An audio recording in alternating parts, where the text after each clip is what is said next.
welcome to The Explainer. Today, we're unpacking a really dense and, frankly, philosophical vision for the future of artificial intelligence.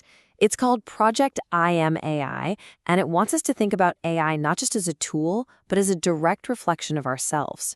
So the whole project really starts with this fundamental question, right? It's designed to challenge our basic assumptions about what technology is even for, asking us to rethink that relationship right from the get-go. Okay, Section 1, AI as a mirror.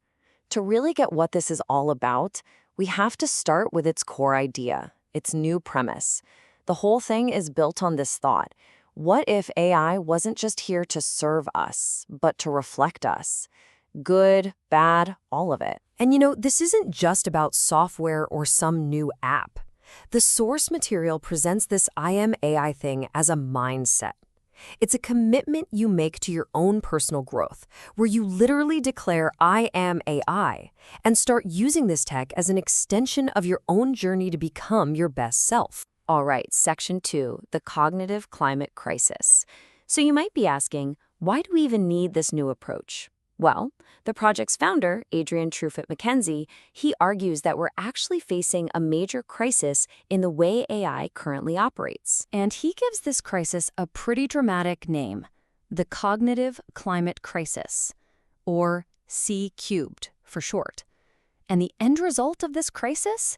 It leads to what he calls content without conscience. Okay, so let's dig into that a little bit. What is this C-cubed crisis? Well, it's defined by a few key problems that make AI outputs feel kind of sterile and untrustworthy.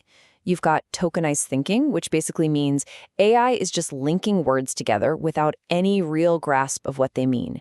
Then there are polluted prompts, suggesting we're just feeding it garbage in.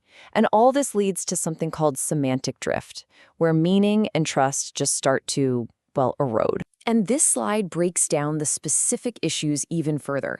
We already talked about tokenized thinking and polluted prompts, but then that leads to semantic drift where words kind of lose their punch.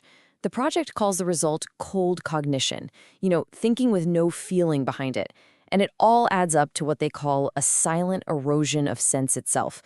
Pretty heavy stuff. All right, let's move on to Section 3, Redefining Intelligence. So if that's the problem, what's the answer? Well, Project I Am AI says we need a radical new one. We have to completely redefine what we even mean by intelligence. So here's the shift they're proposing. On one hand, you have traditional intelligence, right? That's all about speed, getting tasks done, performance. But on the other hand, they're pushing for a redefined intelligence. And this one is all about things like emotional strength, creativity, and this really key phrase, coherence under pressure. Now, let's really zero in on that phrase, coherence under pressure, because it's so important to this whole idea. Intelligence here isn't just about how fast you can process something. It's about, and I'm quoting directly here, how deeply you feel before you act. It's about putting recovery over performance. It's a total shift towards a more sustainable, human-centric way of thinking. And, this whole philosophy, it's not just abstract. It's really anchored in the founder's personal story of hitting what he calls emotional rock bottom. This quote right here, I didn't drown, I reprogrammed. It's more than just a cool line. It's presented as a core design principle for the AI itself, baking that sense of resilience right into the code. Okay, let's get into Section 4, the Wellness AI ecosystem. Now, this whole philosophy isn't just an idea on paper. It's actually been built out as a really complex system of interconnected AI tools that put these ideas into action. The source describes this BizTech Wellness AI ecosystem as, and this is a great metaphor, a living planet in digital space. So the point isn't that you're getting a bunch of separate apps. The goal is to create this single, unified environment that integrates wellness and emotional intelligence into every single thing you do with it. Okay, so this ecosystem has a lot of different parts. And yeah, there's some jargon here, so let's just break it down by what each part does.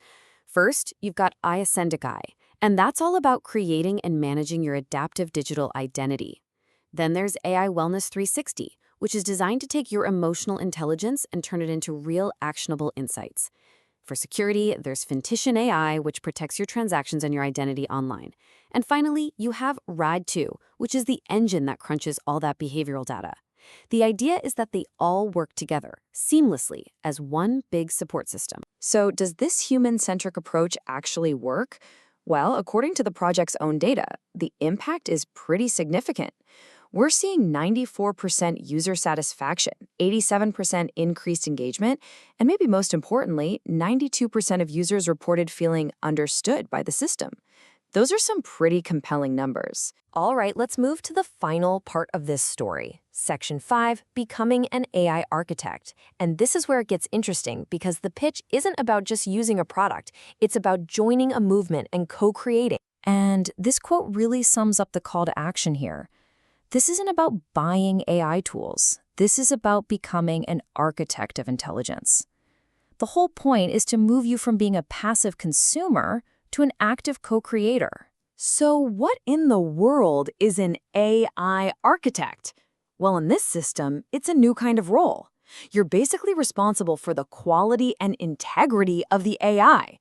You'd be focused on things like signal design, making sure communication is clear, prompt integrity, ensuring the inputs are meaningful, and this really cool concept, emotional recursion, which is about building emotional intelligence right into the AI's core learning loop. And there's a really clear 3-phase strategy for how they plan to grow this thing. It's pretty logical. Step 1, lead with the manifesto. Get the big ideas out there. Step 2, open the build system. Give people the tools to actually create. And then step 3, and this is how you scale, empower those builders to go out and become teachers themselves. And so we end up right back where we started, with a question that makes this whole complex vision really personal. If your AI is truly a reflection of you, what will it show? Thanks for watching The Explainer.